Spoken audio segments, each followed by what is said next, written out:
Hospital Policlínico La Rosaleda, centro de referencia de la sanidad privada en Galicia desde hace más de 5 décadas. La Rosaleda cuenta con el mejor y más completo cuadro médico. Actualmente está formado por casi un centenar de facultativos altamente cualificados que cubren prácticamente todas las especialidades médicas. Además, dispone de unidades específicas totalmente punteras, como la unidad del sueño, antitabaco, neurología cognitiva, neurofisiología. El hospital está dotado asimismo con la tecnología más avanzada, ofreciendo a sus pacientes las máximas prestaciones sanitarias con los más vanguardistas medios de diagnóstico, quirúrgicos y asistenciales. Más de 10.000 metros cuadrados a tu disposición, con unas instalaciones recientemente reformadas para una mayor confortabilidad, exclusividad y el mejor trato a sus pacientes. Y todo ello sin esperas y con una financiación adaptada a tus necesidades. Porque lo verdaderamente importante no puede esperar.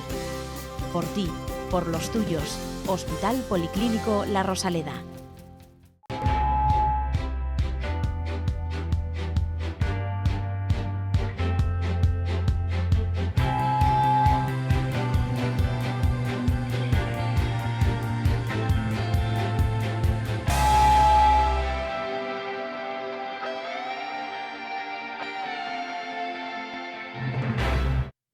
Hola, bienvenidos. Aquí estamos una semanita más en Falando de Saúde en la televisión del Correo. Les voy a colocar a ustedes en un punto en la historia, pero eso después. Ahora les voy a presentar a mi querida compañera María Almador. Hola María, bienvenida. ¿Qué tal? ¿Cómo estás, Ignacio? Pues no tan bien como tú, pero hago lo que puedo. Bueno. Yo sigo, ya saben, sigo insistiendo a ver si consigo, pero no hay manera. Y ahora la pregunta de siempre. María, ¿de qué vamos a hablar hoy? Pues a ti te lo voy a decir y a los espectadores también. Hoy en Falando de Saúde entrevista a un neurólogo de La Rosaleda. Además, nuestro invitado responderá a las preguntas de nuestros espectadores sobre el tema de hoy, estado actual y avances en el diagnóstico de la demencia. El doctor Ignacio Balboa explicará el término dislexia y por último recibiremos un consejo sobre alimentación cardiosaludable. Pues les decía, les voy a colocar a ustedes en un punto en la historia a inicios del siglo pasado. Sí, del siglo pasado, del 20, que estamos en el 21 ya, 1906.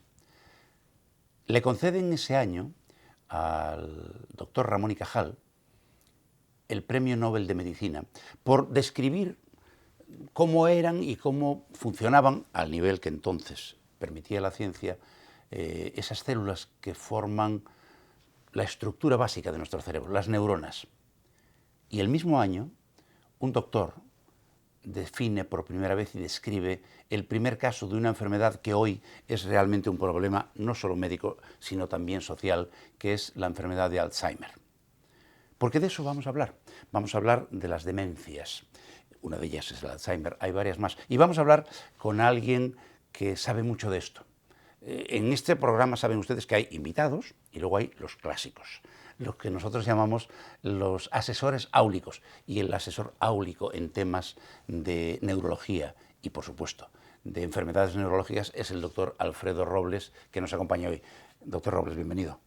Encantado de estar de nuevo con vosotras. Oye, Alfredo, probablemente una de las cosas más difíciles que hay en el tema de las demencias es esa primera luz de alarma, lo que nos llama la atención, eso que nos hace que llevemos a alguien, o vayamos nosotros, generalmente nosotros no vamos, nos llevan al neurólogo para que me encuentro raro, parece que no recuerdo las cosas, me desoriento un poco. ¿Qué es lo que nos tiene que llamar la atención para que pensemos en que podemos estar ante un caso de una demencia? Bueno, esa es una tarea clásica en las consultas a donde acuden esas personas por primera vez, que son mayoritariamente las de atención primaria.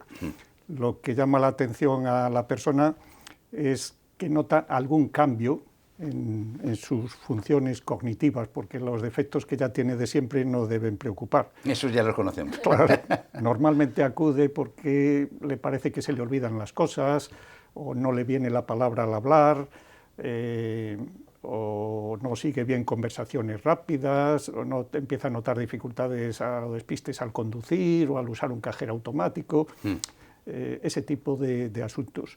A veces son tan sutiles que se los ha notado otra persona, un amigo, un familiar, un compañero del trabajo. Y hay una situación más en la que el médico se lo nota cuando le está consultando por otro motivo. En cualquiera de estos tres casos, pues el médico tiene que hacer algo, hacer lo común, que es preguntarle qué le pasa, cómo ha evolucionado, de qué otras cosas padece, qué está tomando. Y lo característico en estas consultas es que tiene que examinar funciones cognitivas, y para eso pasa lo que se llama un test de detección o test de cribado. Si en esas preguntas y ese test nota algo anormal, pues el enfermo lo pasa a otro nivel para diagnosticarlo más a fondo, y si todo da negativo, pues no se da carpetazo, se le hace seguimiento durante algún tiempo para estar seguros de que no esté empezando algo y por estar muy al principio aún no dé la cara. Claro. ¿Y podemos saber algo más sobre estos test de deterioro cognitivo, doctor? Bueno, los test de detección consisten en unas poquitas preguntas muy asequibles para poder aplicar a todo el mundo. Son test breves, entre 3 y 10 minutos, y los hay de dos tipos. Hay unos test que llamamos generales, porque para poder contestar esas preguntas pues hay que usar varias funciones cognitivas, y otras veces se aplican test focalizados en una o dos funciones que en ese momento al médico pues le parecen de mayor interés. Podemos, si acaso, ver alguno de ejemplo.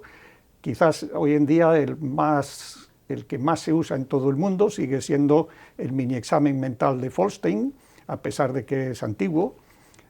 Consiste en unas pocas preguntas, pues ¿dónde estamos?, ¿qué día es hoy?, escríbame una frase, se le piden unas restas, se le manda pues cumplir una orden escrita que vemos ahí en la parte alta de la pantalla, o copiar un dibujo que también se ve ahí.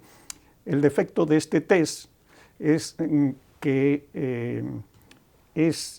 tiene un efecto techo y efecto suelo. Esto significa que es demasiado facilón para una persona de alto nivel académico y muy difícil para una persona con estudios primarios. Y esto puede dar lugar a resultados falsamente positivos o negativos. Por eso se han diseñado otros posteriormente, como el test de las fotos, que con unos pocos dibujos y unas cuantas preguntas pues tiene el mismo rendimiento que el anterior, pero en este caso igual sirve para analfabetos que para universitarios. La mayoría de estos tests se aplican por un evaluador, pero hay alguno, como el TIN, que vemos aquí, que es autoadministrable por uno mismo. Contiene varias preguntas. Esto que vemos en pantalla de nombrar partes de una prenda solo es una muestra, pero es autoadministrable. Y como ejemplo de esos test focalizados, podemos ver a continuación el MIS, que con 4 palabras nada más, o si no sabe leer, pues con 4 dibujos y unas pocas preguntas, examina la memoria de una manera fantástica, pero se concentra en la memoria, de manera que si, por ejemplo, está empezando una enfermedad de Alzheimer, pues en 3 o 4 minutos esto nos indica que algo puede estar empezando de ese tipo, pero al ser focalizada puede dar resultados negativos si estuviera empezando otro tipo de demencia donde no se altere la memoria. Exacto. Y ahora viene la siguiente pregunta. Un paciente al cual hemos detectado algún trastorno, alguna pequeña anomalía en estos test, y sospechamos. ¿Y ahora qué hacemos? ¿Cuál es el siguiente paso? ¿Cómo diagnosticamos de manera más específica lo que le está pasando al paciente? Claro, tenemos que saber que hay en torno a 100 posibles causas de la demencia, y esto pues ya nos sirve para ver que es necesario hacer una exploración amplia para poder rastrear todas estas causas, sobre todo porque en algunas personas concurren más de una. Nos basamos en la práctica en 3 pilares fundamentales. Uno es ampliar la exploración que se hace en la consulta, y después hacer un análisis de sangre exhaustivo y obtener una prueba de imagen del cerebro. En lo que hacemos en la consulta, pues es importante, por ejemplo, hacer un examen general y a veces descubrimos que tiene una arritmia cardíaca o tiene signos de un trastorno hormonal, que a lo mejor el enfermo no lo sabía y está repercutiendo en la función cognitiva. Hay que hacer un examen neurológico porque determinadas demencias se asocian a signos como temblor, sacudidas musculares o debilidad de algunos movimientos de los ojos, etcétera, que si aparece nos orienta a una u otra causa. Y en tercer lugar tenemos que ampliar la exploración de funciones cognitivas, no basta con el test de detección, hay que saber cada función, si está bien o mal, y si está mal, en qué grado, y así intentamos formar un patrón. Por ejemplo, si en una enfermedad de Alzheimer empieza por mucha dificultad para registrar nueva información en la memoria, después aparece desorientación espacial, después empieza a no comprender bien lo que le decimos, mientras que en otras demencias pues el problema es para evocar recuerdos, no para registrarlos o para expresarse más que para comprender.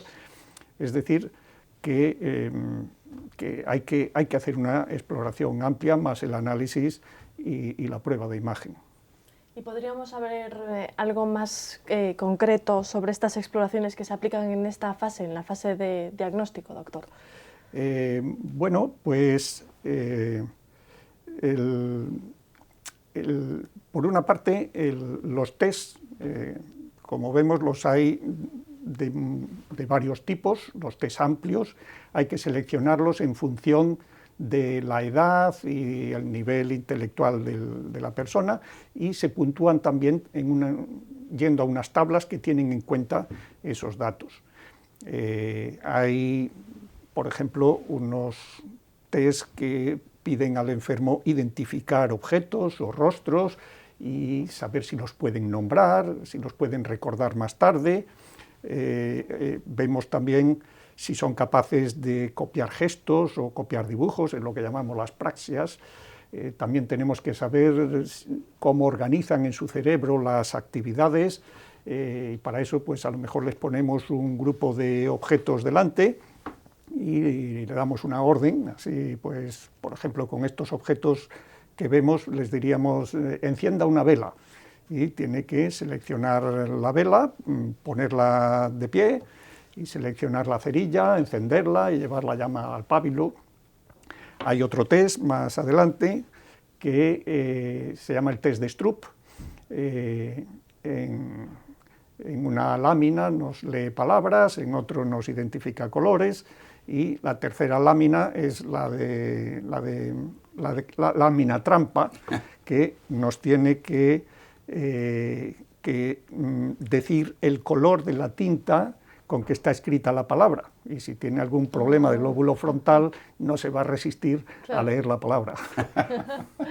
Interesante, interesante. Lo realmente interesante es que hemos detectado, pero surge un tema, digamos, que preocupa muchísimo tanto a los pacientes como a las familias. Bueno, ¿y esto cómo podemos ver que vaya a evolucionar? ¿Es posible detectar, una vez diagnosticado que tiene una determinada afección, cuál es el pronóstico o cómo puede evolucionar en el tiempo? El diagnóstico en el futuro, ¿cómo va a evolucionar? Bueno, se trabaja sobre todo en la enfermedad de Alzheimer, se buscan tratamientos para curar este tipo de enfermedades, mientras para cuando llegue un tratamiento de estos que frene la enfermedad, será necesario poder haberla diagnosticado en fase muy temprana, cuando no haya una gran parte del cerebro destruida. Entonces, otras personas investigan pruebas que detecten la enfermedad en fase muy temprana. Ahora mismo pues ya tenemos algunos marcadores precoces, por ejemplo, en el líquido que circula por el cerebro, el líquido cefalorraquídeo, se pueden examinar la proteína tau y la beta-amiloide, que son típicas del Alzheimer, y vemos que ya se alteran cuando aparecen los primeros síntomas, pero eso ahora mismo no se hace de rutina porque es molesto sacar el líquido y es una prueba algo cara y total no tenemos todavía un tratamiento curativo, pero se está investigando para cuando lo haya que pueda haber más marcadores tanto en el líquido cefalorraquídeo como en sangre, y no solo de enfermedad de Alzheimer, sino también de otras demencias no Alzheimer. En cualquier caso, Alfredo, yo creo recordar que tú nos has mencionado en más de una ocasión que dentro de las demencias hay algunas que si las diagnosticamos correctamente, su causa no tiene que ser necesariamente una enfermedad neurodegenerativa y que esas nos dan la esperanza de que podamos, tratando la causa, curar la enfermedad. Hay algunas de ese tipo, ¿verdad? Sí, sí. Por ejemplo, en el análisis de sangre podemos encontrarnos que la persona tiene mucha anemia, que eso significa que su cerebro está poco oxigenado, o podemos encontrar que tiene falta de hormona tiroidea o de vitamina B12, que repercute en la cognición, o tiene signos de infección, que requeriría un antibiótico, o tiene problemas con el funcionamiento del riñón o del hígado. En las pruebas de imagen, pues también nos podemos encontrar causas, como vemos en la imagen de la izquierda, un coágulo de sangre debajo del hueso, comprimiendo el cerebro, que ocurre en personas mayores que se dan un golpe y días o semanas antes, y ese coágulo va creciendo lentamente. O puede ocurrir, en la parte derecha de la imagen se ve que el líquido que circula por el cerebro tiene algún problema en su flujo, se va quedando acumulado y comprime desde el interior el cerebro, y ahí eso requiere una actuación quirúrgica. También pueden aparecer lesiones de tipo vascular, infartitos o infartos grandes, o un tumor que puede ser benigno y ser curable o no.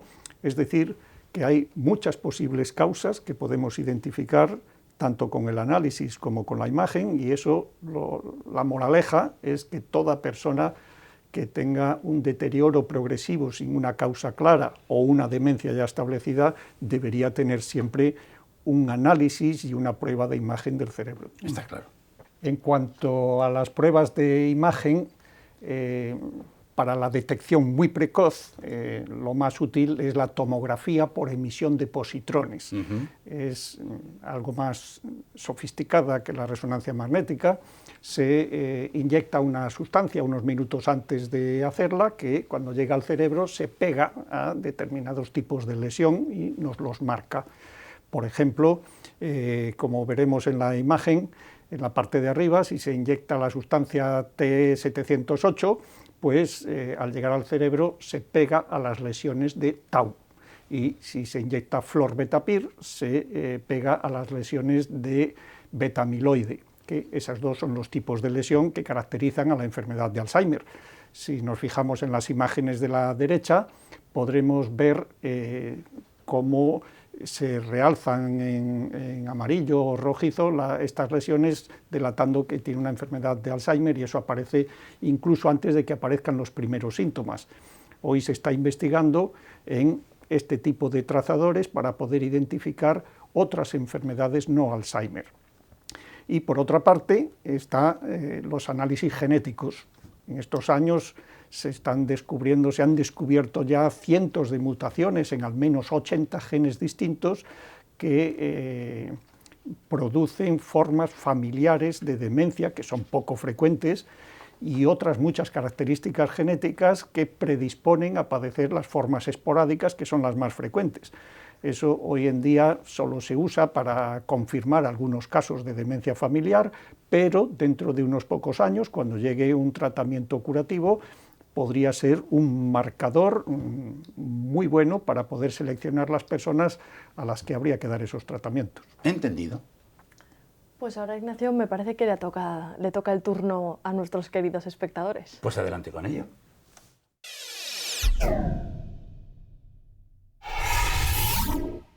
Les emplazamos una semana más a que nos envíen todas sus dudas, sugerencias.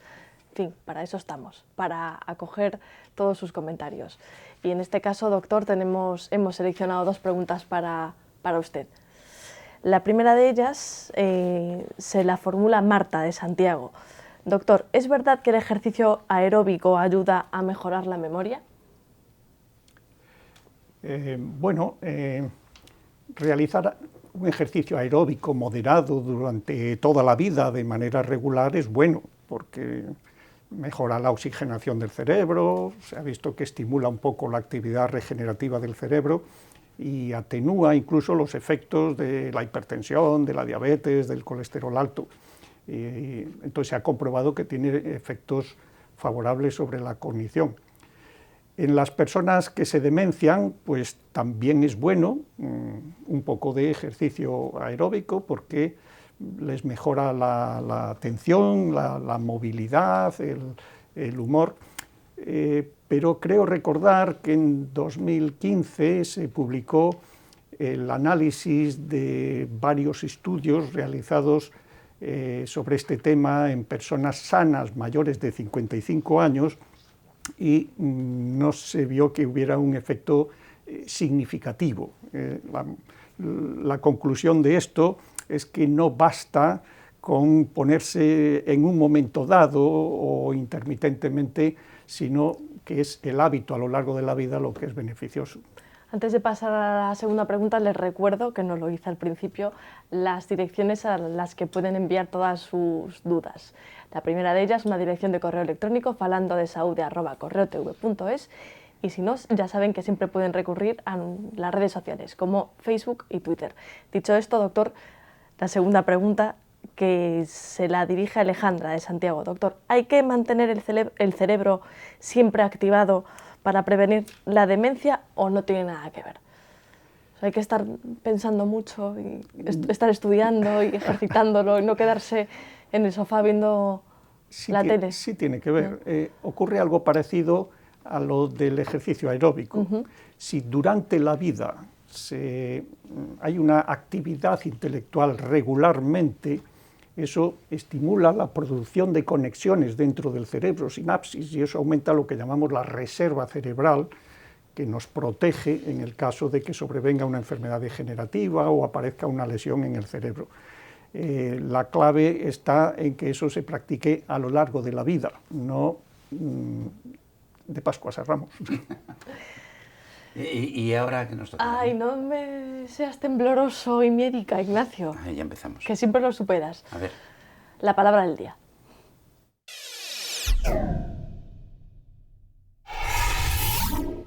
¿Qué nos puedes contar del significado de dislexia? Dislexia. Pues es una palabra que curiosamente lo que quiere decir desde el punto de vista literal de su traducción del griego tiene poco que ver, algo sí tiene que ver con el significado que realmente le damos en la vida real.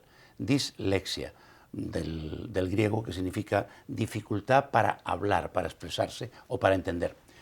Sin embargo, hoy se utiliza como un sinónimo de dificultad para leer y escribir, lo cual también es cierto. Algunos les dicen también dificultades para el aprendizaje. Bueno, básicamente porque una gran parte del aprendizaje que tenemos en nuestra vida, sobre todo en las etapas infantiles y juveniles, está relacionada con la lectura.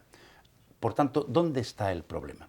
Pues el problema es una dificultad por parte del cerebro a la hora de interpretar grafismos, es decir, las letras, para entendernos. Y los disléxicos a veces le dan la vuelta a una palabra o le dan la vuelta a una letra y claro, el significado les queda un poco traspapelado. No tiene nada que ver, que les quede muy claro, que alguien sea disléxico para que tenga un problema con su inteligencia. No. De hecho, muchos disléxicos, la gran mayoría, tienen una inteligencia privilegiada porque la naturaleza es muy sabia y suele compensar un defecto aumentando otras capacidades.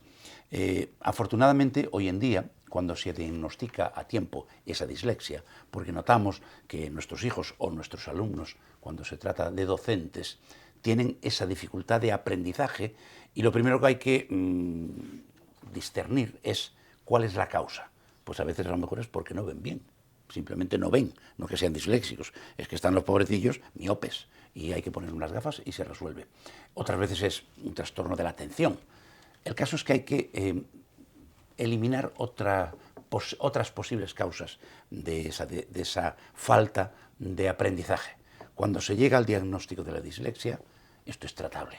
Es decir, se pone en manos de un experto, de un especialista, y hay tratamientos, medidas para tratar de compensar esa deficiencia que el cerebro tiene para interpretar grafismos. Afortunadamente, además, hoy en día, con la llegada y la irrupción en nuestras vidas de las tecnologías de la comunicación y de la informática, hay herramientas que nos permiten que esas personas afectadas por la dislexia puedan tener una solución a su problema, porque se puede escribir de otra manera, no necesariamente teniendo que dibujar la letra. Los ordenadores funcionan de otra manera, y eso permite que esas personas que tienen una dificultad en su cerebro para interpretar determinados gráficos puedan compensar ese defecto y desarrollar una vida absolutamente normal, y en algunos casos con una inteligencia superior a la media. Dislexia. Muy bien explicado, como siempre. Muchas gracias. ¿Y ahora qué nos toca? Ahora nos vamos a la Rosaleda y vamos a recibir un consejo pues muy interesante. A ver.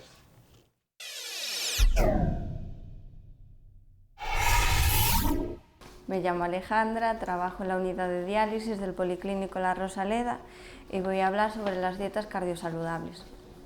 La dieta mediterránea está considerada como la dieta más cardiosaludable, porque mejor ayuda a prevenir las enfermedades cardiovasculares. Se caracteriza por un alto contenido de frutas, verduras, pescado azul, legumbres, frutos secos y aceite de oliva. Entre las recomendaciones, consideramos que hay que tomar por lo menos 5 piezas de frutas hortalizas al día, limitar la ingesta de sal, los cereales mejor integrales, ya que así ayudamos a prevenir la diabetes tipo 2, hipertensión arterial, enfermedades del corazón e incluso cáncer. Los frutos secos se pueden consumir regularmente. Más pescado y menos carne roja. Los pescados de tipo que consideramos tipo azul, debido a su contenido en ácidos grasos, aceites esenciales en los que incluimos el omega 3. Los lácteos mejor desnatados. Los huevos, la recomendación es no superar los 4 a la semana. Las bebidas azucaradas debemos de evitarlas. Y cómo cocinar los alimentos también influye. Es mejor cocinarlos a la plancha que hacer fritos. Debemos hacer 5 comidas al día y un mínimo de 30 minutos de ejercicio al día. En cuanto a la polémica del consumo, de la disminución del consumo de carnes rojas, la OMS hizo un comunicado diciendo que no se estaba prohibiendo el consumo, sino que se debía de reducir, ya que en España duplicamos la cantidad de carne recomendada. Y se nos acabó el tiempo, pero todavía tengo el suficiente para poder despedir, como Dios manda, a nuestro invitado de hoy, el doctor Alfredo Robles, que por cierto tiene una unidad muy interesante en el Hospital de La Rosaleda. Si alguna vez necesitan de su consejo a la hora de enfrentarse a un problema cada vez más frecuente, porque unas veces para bien nos hacemos mucho más longevos, otras veces para mal, porque como consecuencia de esa longevidad pues tenemos algunos problemillas, vayan a verle, que el doctor Alfredo Robles estará encantado. Alfredo, muchísimas gracias y hasta muy prontito, porque esto da mucho de sí. Ha sido un placer. Muchas gracias. Y naturalmente, ¿qué les voy a decir? Si me despido de ustedes sin antes hacerlo de María, me echa del programa. María Almador, muchísimas gracias, hasta la semana que viene. No me conviene echarte, te quiero demasiado. Y nosotros a ustedes que están ahí aguantándonos una semana tras otra con una lealtad digna de mejor causa, pero nosotros se lo agradecemos. Así que si lo tienen a bien, la próxima semana aquí volveremos a estar para contarles más cosas sobre su salud. Hasta entonces, como siempre, el mejor de mis deseos, salud y suerte.